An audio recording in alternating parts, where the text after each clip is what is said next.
Allahumma sholli ala Muhammad. Allahumma sholli. Assalamualaikum warahmatullahi wabarakatuh. Waalaikumsalam warahmatullahi wabarakatuh.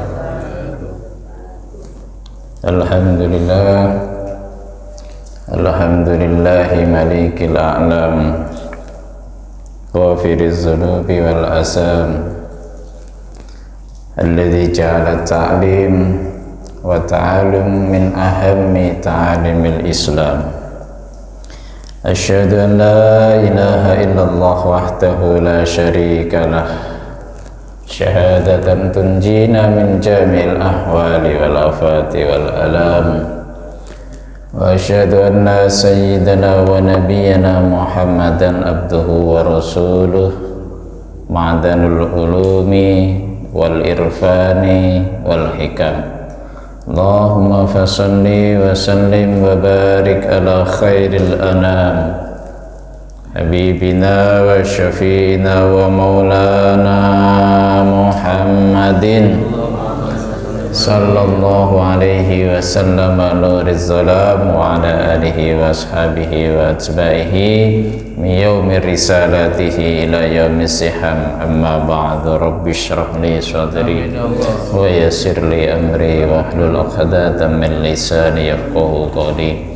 Rabbi shrah li sadri wa yassir li amri wa hlul 'uqdatam min lisani yafqahu qawli. Rabbi shrah li sadri wa yassir li amri wa hlul 'uqdatam min lisani yafqahu qawli. Fa ila hadratin nabiyil mustafa Muhammadin rasulillahi sallallahu alaihi wasallam wa ala alihi wa sahbihi wa azwajihi wa auladihi wa dhurriyyatihi wa jami'i baiti ajma'in, summa ila jami'i ikhwanihi minal anbiya wal mursalin wal awliya wa syuhada wa salihin wa sahabati wa tabi'in wal ulama'il amilin al mukhlisin wal musannifin wal mufassirin wa immatil arba'atil mujtahidin wa jami'il mujahidin fi sabilillahi rabbil alamin wal malaikatil muqarrabin, khususan ila musannif hadzal kitab Syekh Zainuddin bin Abdul Aziz bin Zainuddin Al-Maribari, annallaha yaghfir lahu dzunubahu wa yarhamuhu wa yaj'al darajati fil jannah.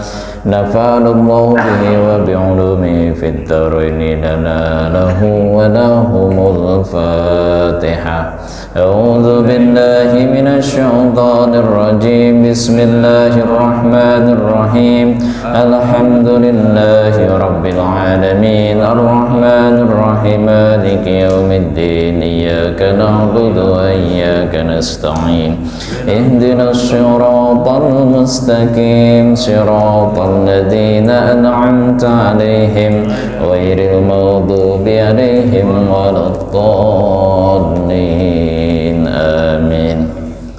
Hadratul muhtaramin yang saya hormati, saya takdimi, Ustadz Eko selaku DKM Masjid Al-Qadar beserta seluruh jajaran pengurusnya, para asatidz, para hujat, para tokoh masyarakat, Bapak Ibu sekalian, jamaah sholat subuh Masjid Al-Qadar yang insya Allah dimuliakan oleh Allah. Alhamdulillah, kesekian kalinya kita ketemu lagi Bapak Ibu, pada sehat semua mudah-mudahan ya Pak ya, Ibu semua mudah-mudahan sehat. Ini takmir kita juga nih, DKM kita mudah-mudahan selalu sehat, apalagi jam terbangnya tinggi nih Bu. Nih jadwalnya penuh kalau Sabtu Minggu, sebentar lagi beliau terbang,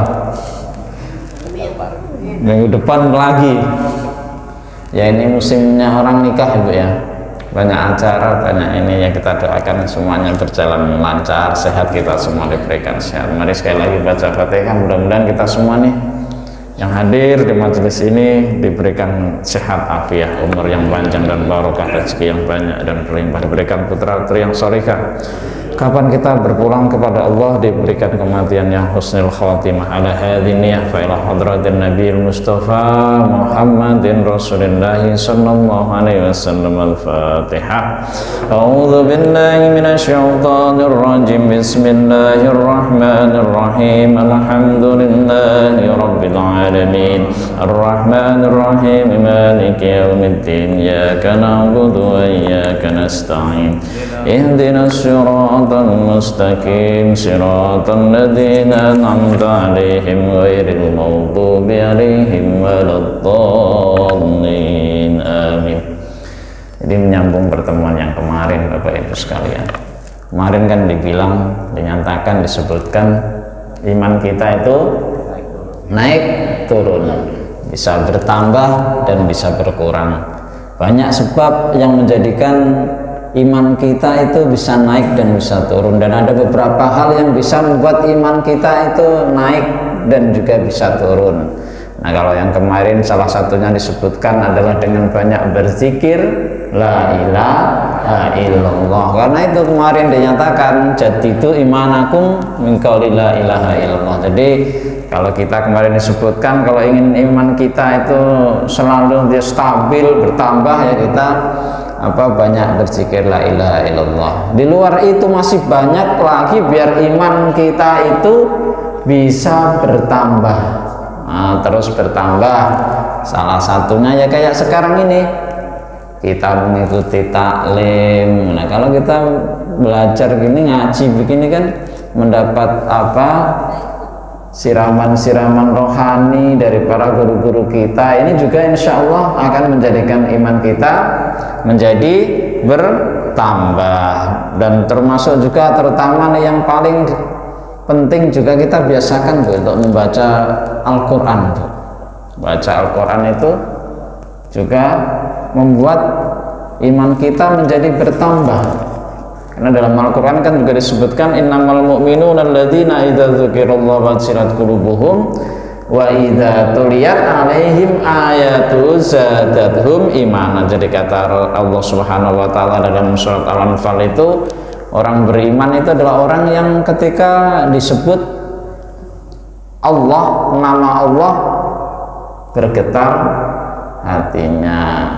Dan idza tuliyat alaihim ayatu zadatuhum imanan. Ketika ayat-ayat Allah dibaca, maka imannya menjadi bertambah. Jadi itu termasuk hal-hal yang bisa menambah keimanan kita. Yang terpenting lagi juga nih, kita itu biar iman kita itu bertambah, usahakan kita itu suka berkumpul atau berteman dengan orang-orang soleh, mujalatus sholihin. Nah, kan kata kita itu menilai orang itu gampang Bapak. Kalau nanti di akhirat nanti juga kita akan dimasukkan ke surga, itu kata Allah zumaro, berkelompok, bergerombol-gerombol dengan sesuai dengan kelompoknya waktu di dunia.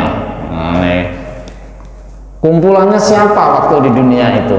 Nah, itu kata Allah juga seperti itu. Kan di dalam kehidupan dunia ini kan kita punya teman yang akrab. Nah, kalau bahasa ibu apa Bu? Besti Bu ya. Kita kan di dunia ini punya teman-teman akrab. Besti kita itu nanti itu menentukan loh Bu, apakah kita masuk surga atau neraka. Itu menentukan besti kita, teman CS kita ini Bapak-bapak. Jadi dalam hadis itu kan juga disebutkan almar'u ala dini khalilihi falyandur ahadukum man yukhalil.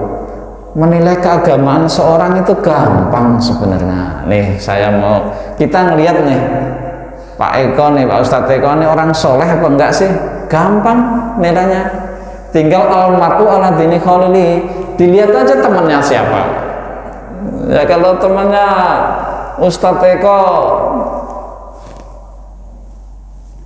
siapa? Iwan. Ustadz Iwan kan dilihat aja Ustadz Iwannya bagaimana. Kalau Ustadz Iwannya orangnya suka ke masjid, orangnya rajin ibadah, berarti Ustadz Eko sama. Tapi kalau sebaliknya temennya itu mohon maaf tukang main Ya itu, ya gitu kan, tukang temennya tukang nyekek botol ya sama aja seperti itu. Jadi agama itu simple. Almar'u ala dini khalilihi fal yandur ahadukum man yukhalil. Jadi hati-hati dalam memilih teman, karena teman itu, nah kita sebenarnya teman itu nggak dibatasi kok Bapak Ibu, asal kita yakin nih kalau kita berteman boleh dengan siapapun, asal kita yakin kita mampu mempengaruhi tidak dipengaruhi, malah kita mampu mewarnai tidak diwarnai. Tetapi kalau kita nggak yakin mewarnai tapi malah kita yang diwarnain, ya hati-hati, makanya kita disuruh milih. Jadi kalau alam hadis Nabi itu kan dikatakan innama masalu jalisis solihi wa jalisis su' karena kama kahamilul miski wa nafilul khiri. Jadi perumpamaan kita Bapak Ibu kalau kita itu berteman, ini biar menambah iman kita, jadi salah satunya berkumpul dengan orang-orang soleh, pintar memilih teman. Itu kata Nabi, perumpamaan orang yang berteman dengan orang-orang yang soleh, dengan orang-orang yang tidak soleh atau orang-orang yang buruk, orang-orang yang jahat, itu kata Nabi kahamilul miski wa nafikhil khir.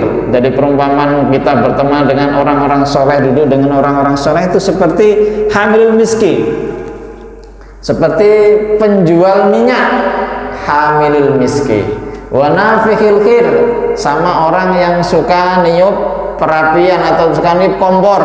Kalau bahasa sekarang kompor, kalau dulu perapian ya Pak ya, zaman dulu suka orang bikin perapian api itu nafikhil khir. Tapi kalau sekarang ya nggak ada, udah adanya kompor gas semua. Ya kan dulu nggak kompor gas, kompor minyak, kalau kita masak aja bau minyak semua. Nah sekarang udah kompor gas semua. Nah itu bukan seperti itu kata Nabi. Kalau kita berteman dengan orang tukang minyak, itu bagaimana?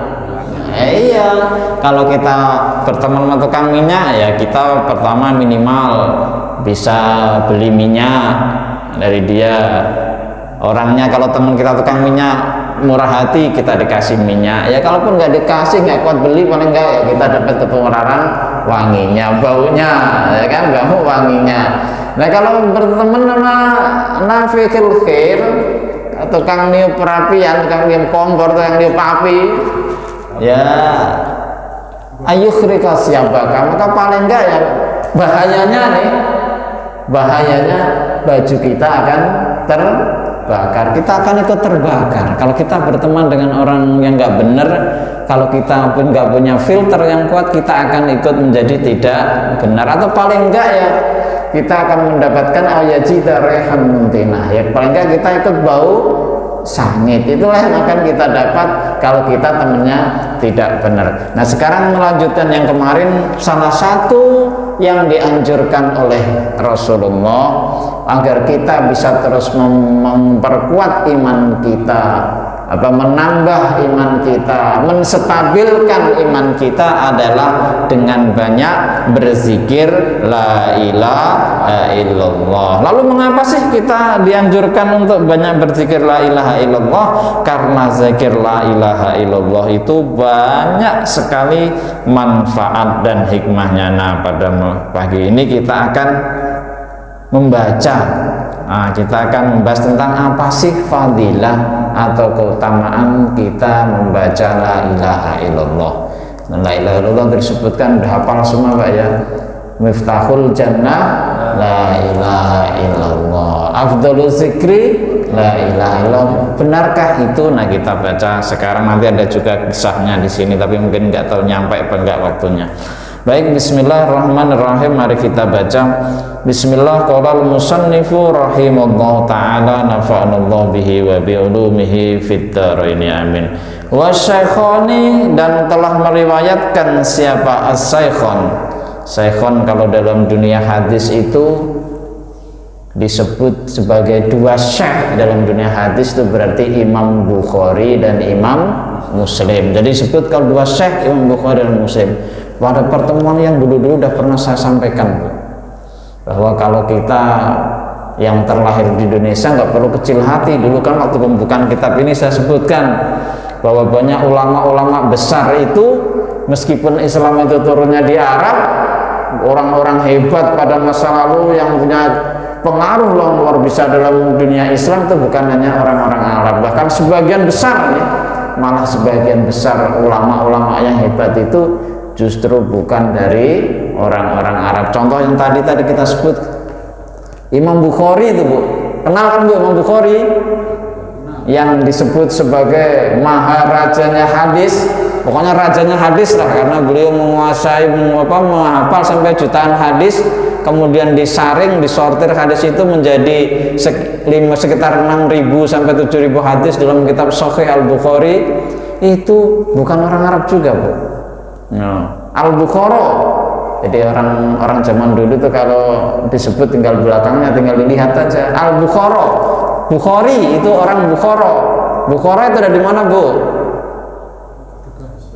Iya, itu Bapak tuh, di Uzbekistan. Itu bayangin, Bu, orang dari dulu tuh, orang sana dekat Rusia, Bu, Imam Bukhari itu belajar, saking semangatnya melakukan perjalanan ke berbagai negara Arab untuk meneliti hadis. Iya, jadi dari Uzbekistan beliau itu berjalan dari Bukhara di sana di Uzbekistan menuju ke Kufah, ke Irak, sampai ke Madinah, ke Mekah untuk belajar hadis. Semoga beliau dari kecil memang kecerdasannya luar biasa.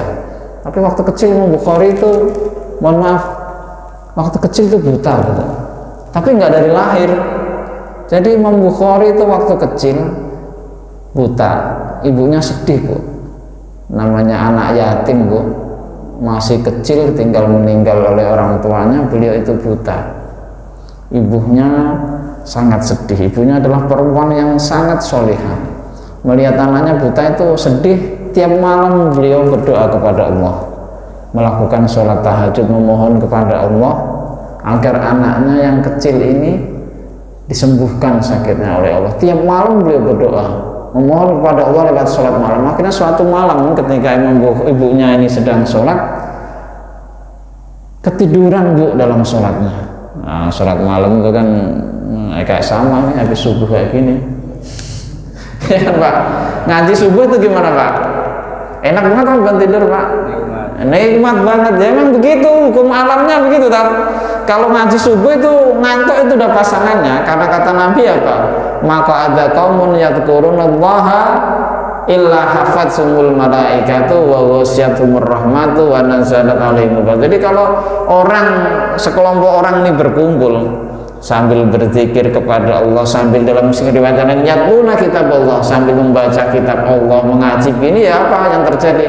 Hafatsumul malaikat illa hafatsumul malaikat, melainkan mereka itu akan dikekep oleh para malaikat. Ya, kalau dikekep malaikat, ditutupin sayapnya malaikat, suasananya bagaimana? Adem, tenang. Makanya pasti banyak ngantuk. Nah, kalau orang nonton dangdut baru melotot, baru joget-joget, nonton film melotot. Tapi kalau orang ngaji, ya pasti ngantuk. Nah, itu memang rumusnya begitu, Bu. Maka kalau ibu nggak bisa tidur, datang aja ke majelis taklim. Ya kan? Kalau nggak bisa tidur di rumah lagi pusing, datang ke majelis taklim. Nanti biar ngantuk, kan?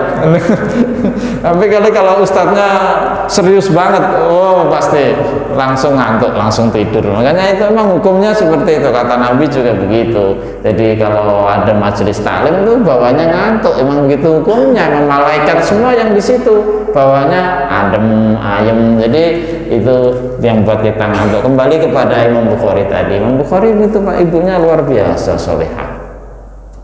Sakit, buta waktu kecil, akhirnya berdoa setiap malam, ketiduran, sampai ketiduran. Di tidur itu dia bermimpi ibunya bertemu dengan Nabi Ibrahim. Bu, sudah cukup, jangan terlalu bersedih. Nanti anak ibu bangun dari sholat ini, anak ibu sudah bisa melihat insya Allah, kata Nabi Ibrahim. Kaget ibunya, benar nggak nih mimpi saya? Kok Nabi Ibrahim datang menemui saya, bilang kalau Bukhari nanti bisa melihat lagi. Ya, akhirnya penasaran. Habis bangun dari sholat itu, dia lihat anaknya Imam Bukhari yang sedang tidur.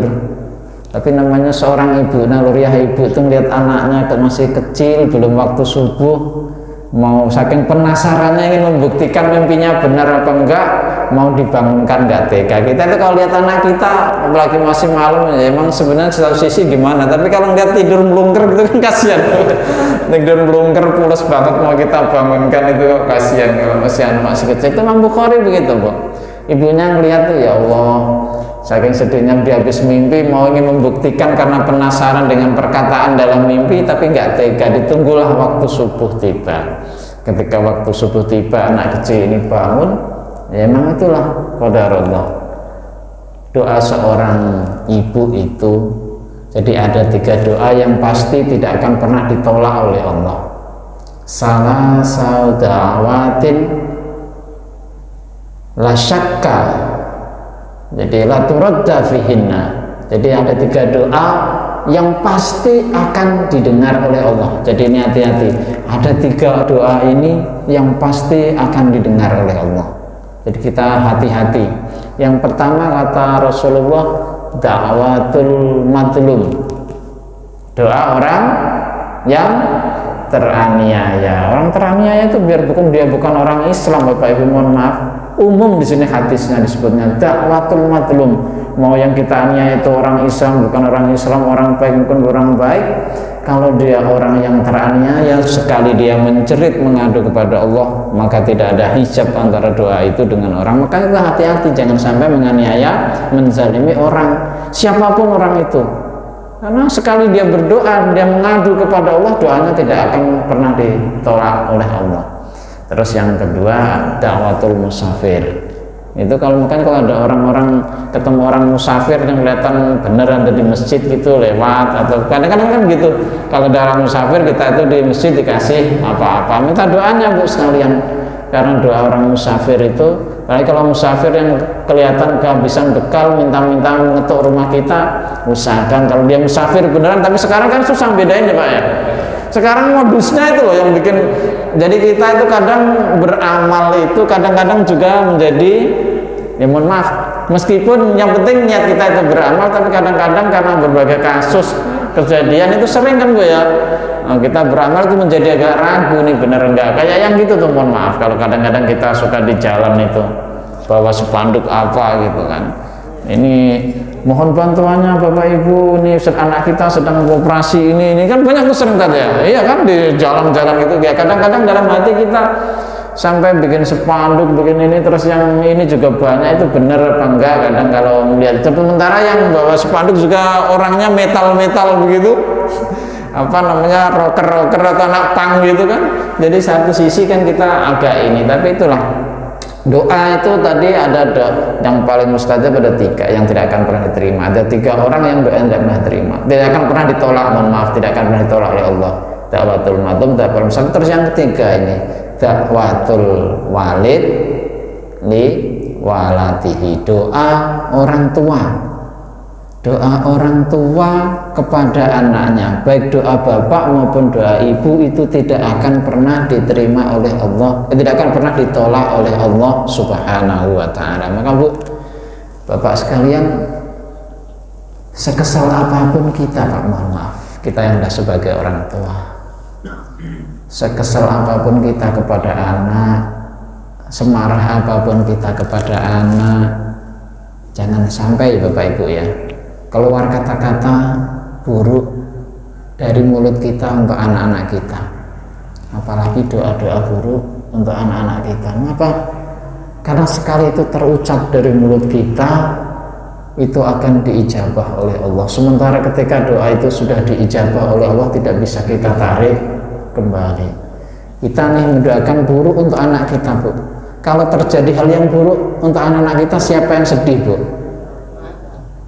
Kita sendiri kan Bu ya, orang tua kita sendiri. Kalau ada senakal apapun anak kita, seburuk apapun anak kita, ketika terjadi hal yang buruk pasti kita akan bersedih. Maka kalau memang anak kita tidak benar, kita banyak berdoa yang baik-baik untuk kita, anak kita. Kita doakan mendapat hidayah anak kita doakan mendapatkan bentuk jadi anak yang benar, karena doa kita kan gak ditolak oleh Allah.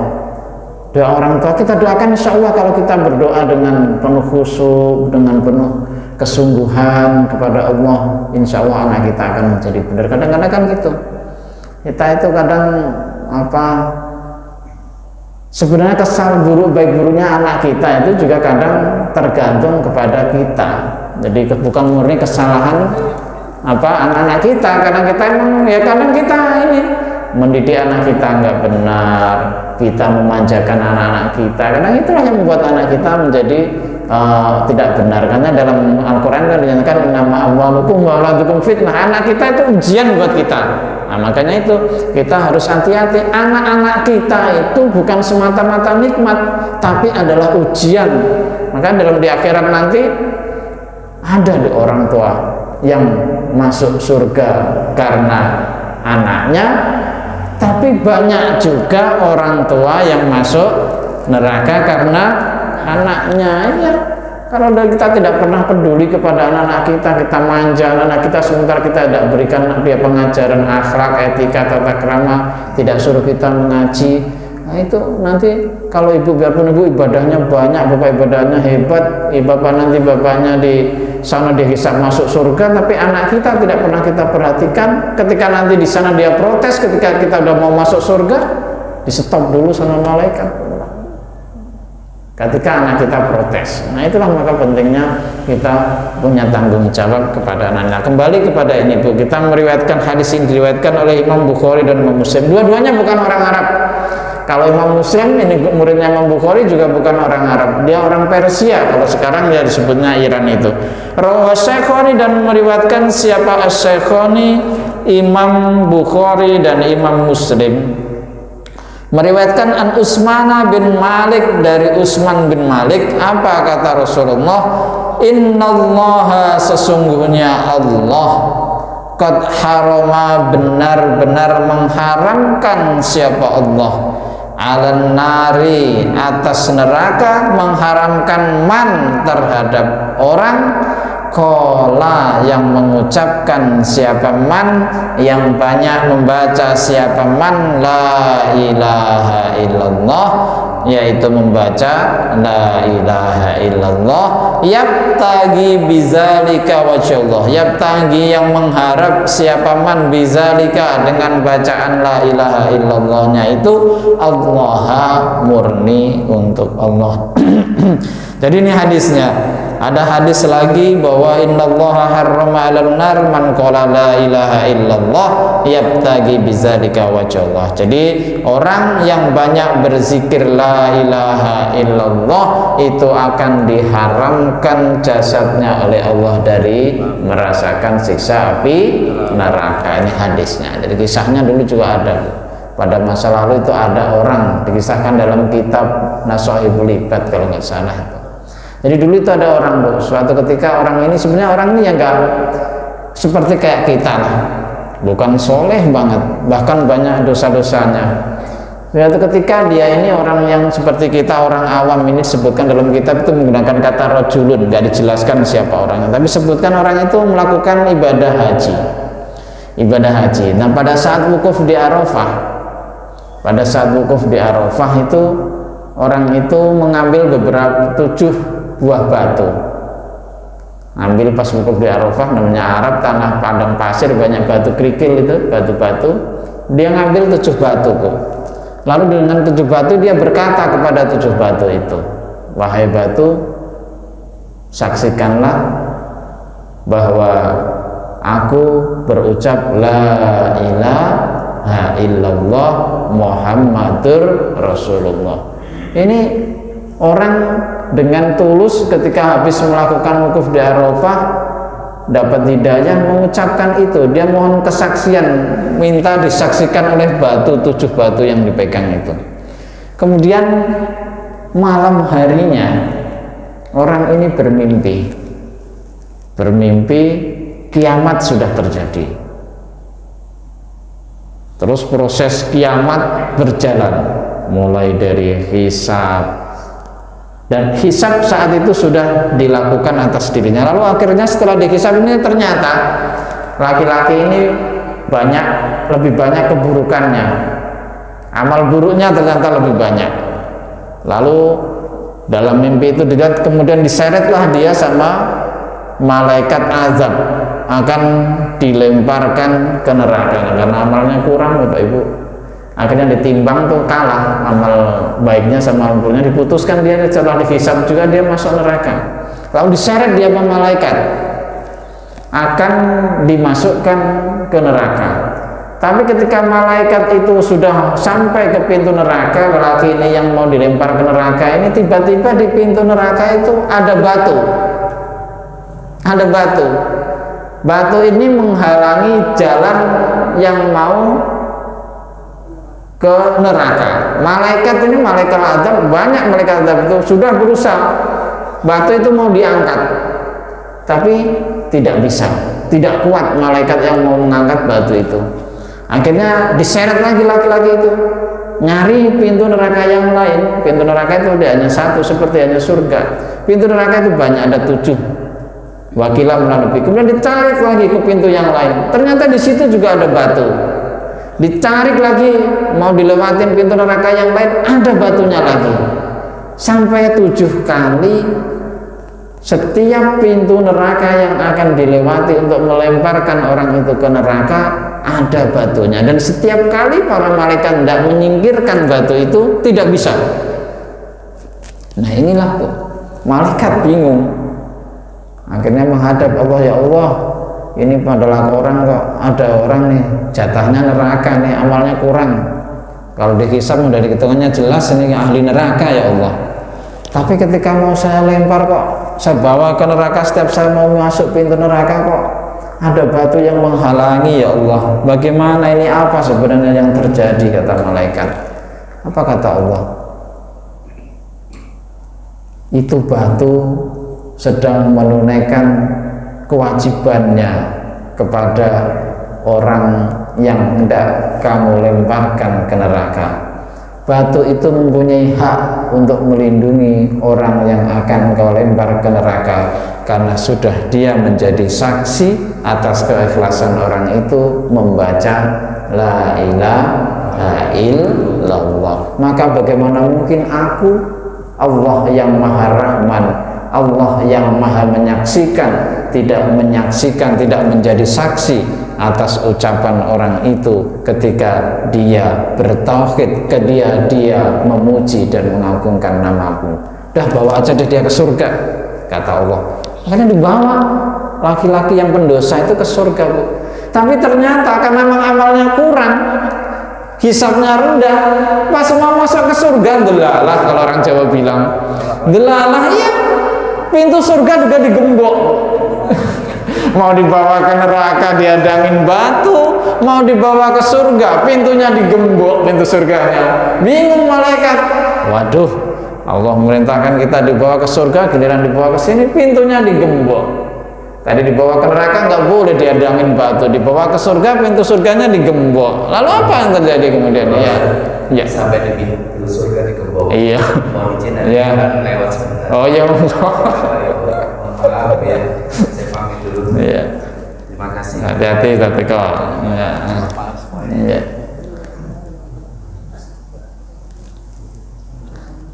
Nah, jadi itu mau ke neraka dihalangin batu, mau ke surga digembok. Teman, apa yang terjadi? Tadi seperti kita sampaikan, miftahul jannah la ilaha illallah, bahwa kunci surga itu adalah la ilaha illallah. Lalu datanglah ternyata kalimat la ilaha illallah itu dalam wujud itu tadi yang bisa membuka gemboknya surga, karena lelaki itu bisa masuk surga dengan belajar ini, Bu, la ilaha illallah. Maka jangan kita kalau la ilaha illallah kan bukan sesuatu yang sulit.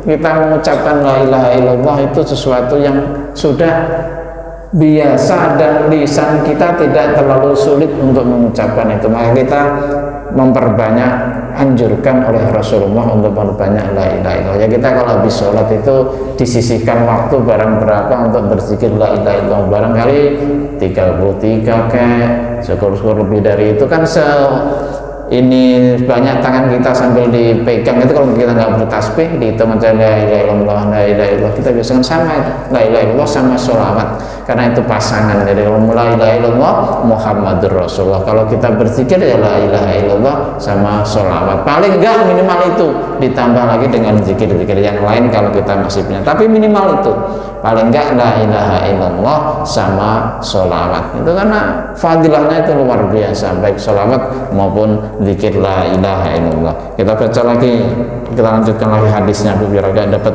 banyakkan dikit nanti, biar halamannya tambah ini dari awal pertemuan sampai sekarang baru dapat 1 lembar ini Bu.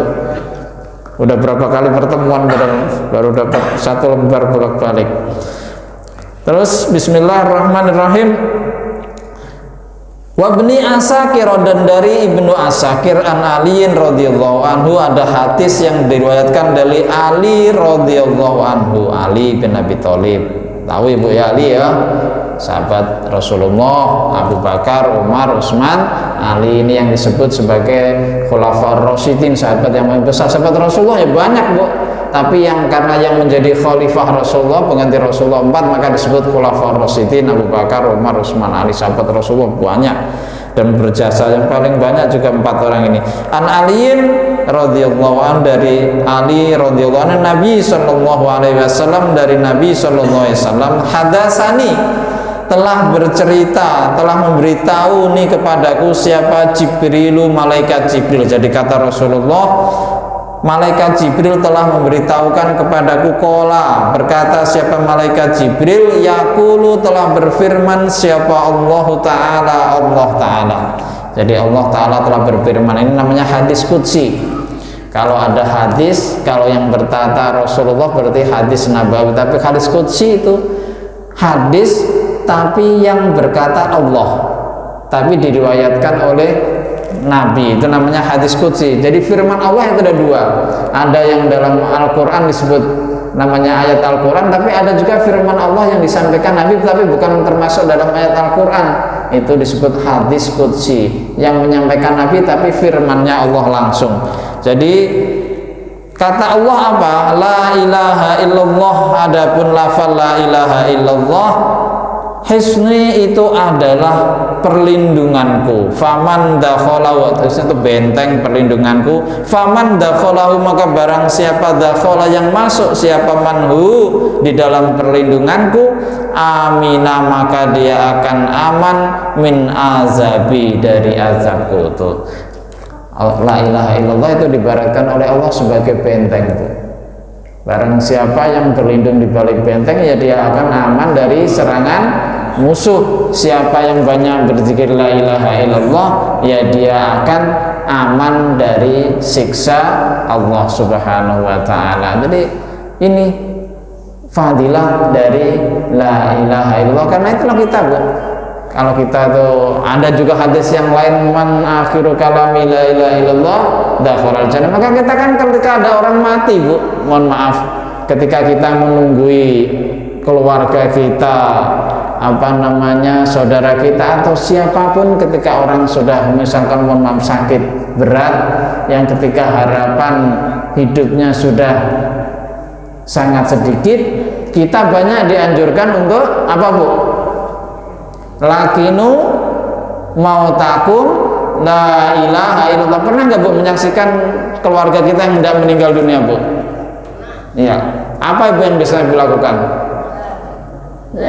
Iya, kita tuntun la ilaha illallah. Kalaupun kita tidak bisa, misalkan kepanjangan napasnya udah ngap-ngapan nggak bisa, ya kita tuntun menyebut nama Allah, la ilaha illallah, astagfirullah, atau Allah.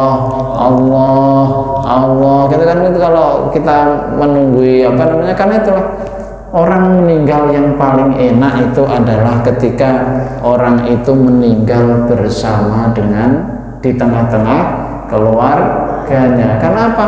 Peluang untuk menyelamatkan orang yang akan meninggal itu lebih besar. Tapi ketika meninggal bukan di tengah keluarga, itu maka sangat kasihan sebenarnya Bapak Ibu.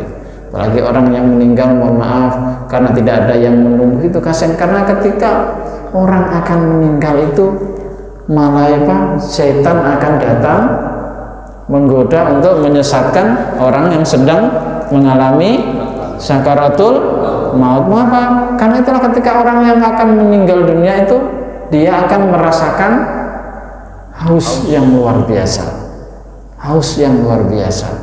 Dan itulah saat-saat yang sangat menentukan. Ketika dia akan meninggal biasanya merasakan haus, dan saat itulah setan akan datang menawarkan minuman. Maka ketika kita ada orang yang mau meninggal itu biasanya minta banyak, ya kan Bu, banyak minum kan Bu ya? Ya itu, makanya itulah kita kalau punya keluarga atau siapapun yang sakit, yang udah sakitnya kelihatan ini, kita jangan pernah meninggalkan. Jadi gantian, kalau kita tidak bisa, ya siapa yang bisa, jangan ditinggalkan sendiri, karena itu kasihan. Ketika saat menghadapi, kita kan nggak tahu ya kapan, seandainya memang sudah waktunya, nggak tahu kapan. Karena kan banyak orang yang istilahnya kalau orang Jawa itu ngelimpe Pak ya. Kadang kita udah tungguin dari ini, pas giliran ditinggal sebentar, sudah. Iya, malah kita kelewat. Istilahnya ngelimpe. Itu banyak yang terjadi seperti itu. Maka jangan sampai kita ketika ada keluarga kita yang sedang sakit keras itu kita tinggalkan seorang diri, karena itu sangat berbahaya. Setan itu dia akan menggoda di detik-detik ujung hayat seseorang. Maka ketika kita menunggu, ya bukan kita istilahnya kalau orang ini mentang-mentang kita sakit kita diajak baca begitu istilahnya seolah-olah mengharapkan kematian kita, itu bukan maksudnya. Mengajaran agama seperti itu. Ketika kita mengalami hal-hal yang tidak baik, kita dianjurkan banyak mengingat Allah, termasuk ketika sedang sakit. Bahkan dan ketika sedang sakit itu Bu, kalau menurut ajaran Islam, kita sakit nih Bu, udah lebih dari 3 hari sakit kita, itu kita sudah di menurut ajaran Islam dianjurkan untuk membuat wasiat. Apa yang perlu ini kita tulis. Itu kalau ajaran Islam, bukan apa-apa. Nah, untuk menjaga-jaga. Tapi kan kadang-kadang kita itu disalahpahami. Ya, harus kesadaran kita. Tapi itu dalam Islam itu mengapa? Biar ketika ada terjadi sesuatu sudah jelas. Jangan sampai ada nanti, mohon maaf, antar anak ribut. Apalagi kalau masalah itu kan tahu sendiri Bu ya. Jadi masalah harta itu sangat sensitif. Nah, makanya ketika orang kita itu kita itu sudah sakit lebih dari 3 hari, menganjurkan agama seperti itu kalau bisa dikumpulkan. Lepas nanti alhamdulillah sembuh lagi, alhamdulillah bagus. Tapi sebenarnya kalau menurut ajaran Islam, ketika kita sudah sakit lebih dari 3 hari, bagusnya sudah ada itu terucap kata-kata kita diatur yang bagus, dikumpulkan anak-anak kita, atau menulis wasiat untuk keluarga kita. Bukan apa-apa. Ya kalau kita sembuh alhamdulillah aja, nggak ada yang tahu. Tapi anjuran sebenarnya seperti itu. Tapi kalau kita kan kadang enggak ya. Tapi emang itu tergantung dengan uruf atau tradisi kita. Bahkan kita kalau sudah meninggal saja, kalau orang-orang kita itu kalau belum ini membicarakan itu kan pamali Pak ya. Nah, ya itu nggak pantas. Tanahnya aja belum kering udah ngomongin itu kan, ya kan seperti itu kan. Tapi sebenarnya bagi kita, ya kalaupun kita nggak ngomongin itu, kita tulis sebagai orang tua, kita simpen nanti suatu saat kalau sudah waktunya biar dibuka anak-anak kita, dibuka keluarga kita. Bagusnya seperti itu. Nah, tapi lah itu kalau karena ini masalah tapi kemarin tuh Bu, saya mohon maaf ini cerita, saya ledekin aja, namanya harta warisan ya Bu ya. Tapi itu saya kemarin ditelepon orang Bu, ditelepon orang, Ustaz, tolong dong dihitungin pembagian waris menurut Islam, gitu kan. Iya Bu, saya tuh ya kaget juga, saya lihat sekilas, pasti saya lihat WA-nya Bu, tolong Tat dihitungin. Masya Allah, saya kata itu kaget juga Bu. Harta warisannya berapa Bu? Tolong dihitungin.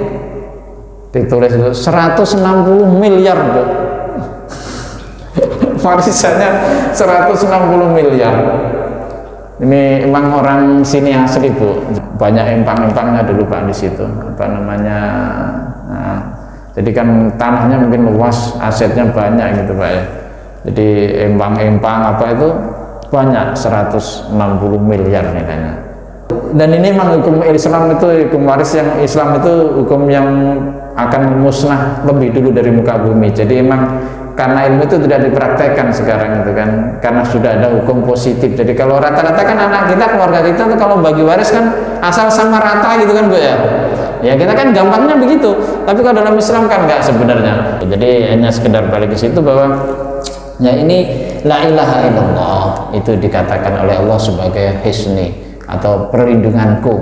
Jadi siapapun yang masuk ke dalam la ilaha illallah itu akan selamat dari neraka. Bahkan nanti Bu, di hari akhirat nanti ketika semua orang sudah menjalankan hisab, menjalankan mizan, menjalankan sirat, udah ketahuan nih Bu, yang ahli neraka dan ahli surga sudah masing-masing mendapatkan tempatnya. Semua orang yang ahli surga sudah dimasukkan ke surga, semua ahli neraka dimasukkan ke neraka. Itu karena rahman rahimnya Allah diperintahkan malaikat neraka itu untuk mencari orang yang di dalam hatinya dulu waktu ketika dunia masih ada nilai-nilai keimanan meskipun hanya sebesar zarah. Itu rahmat rahimnya Allah.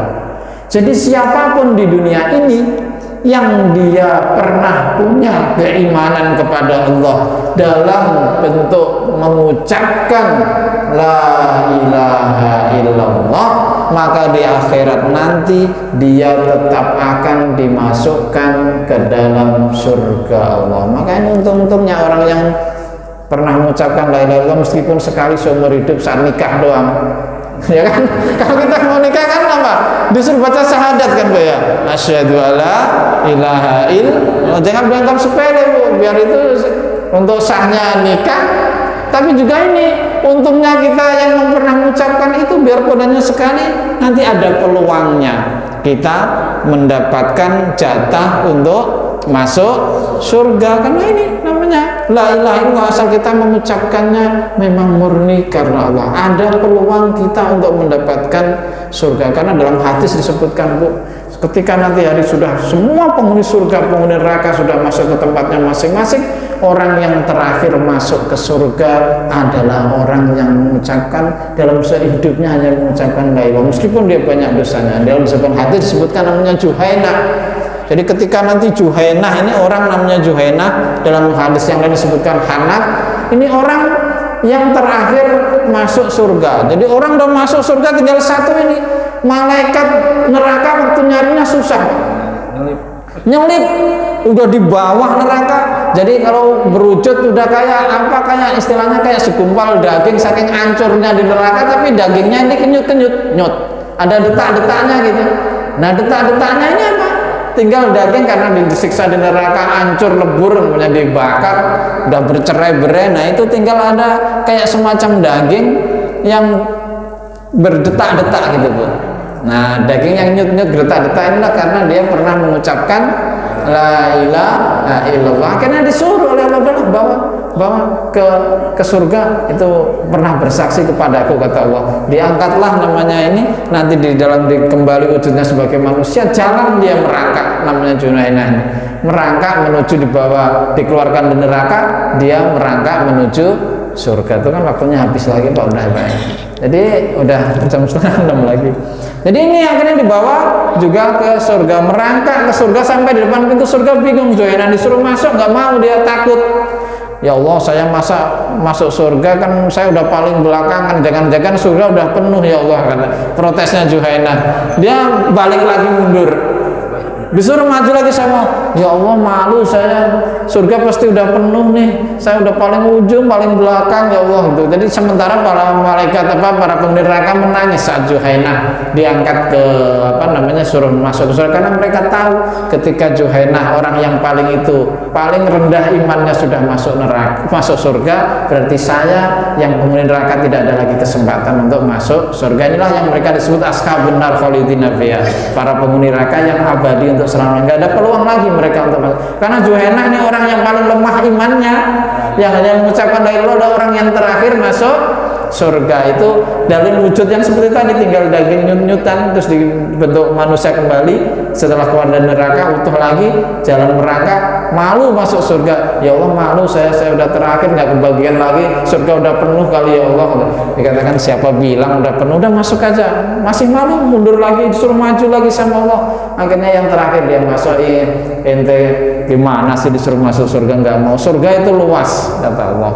Biarpun penghuninya sudah banyak, masih ada 10 kali lipat dunia yang kosong untuk setiap hamba. Jadi surga itu kan kata Al-Quran jaga sabiqu ila maghfiratin min rabbikum wa jannatin arduha ka'ardis samai wal ardh. Jadi surga itu luas, kita tidak usah takut nggak kebagian kapling di surga, asalkan kita menjadi orang yang beriman, orang yang beribadah, orang yang banyak berzikir la ilaha illallah. Seburuk apapun kita, insya Allah kalau kita itu tidak pernah berputus asa dari rahmat Allah, kita akan tetap mendapatkan peluang untuk mendapatkan surga Allah. Jangan malu belajar seperti ini. Hadis tentang Juhainah ini disebutkan dalam hadis, orang yang imannya sangat kurang, amal buruknya banyak, tapi beliau pernah mengucapkan la ilaha illallah, dia orang yang terakhir masuk ke dalam surga. Itu sampai udah hancur di neraka, udah nyelip di bawah, tapi Allah tidak pernah menzalimi hambanya. Orang yang berzikir la ilaha illallah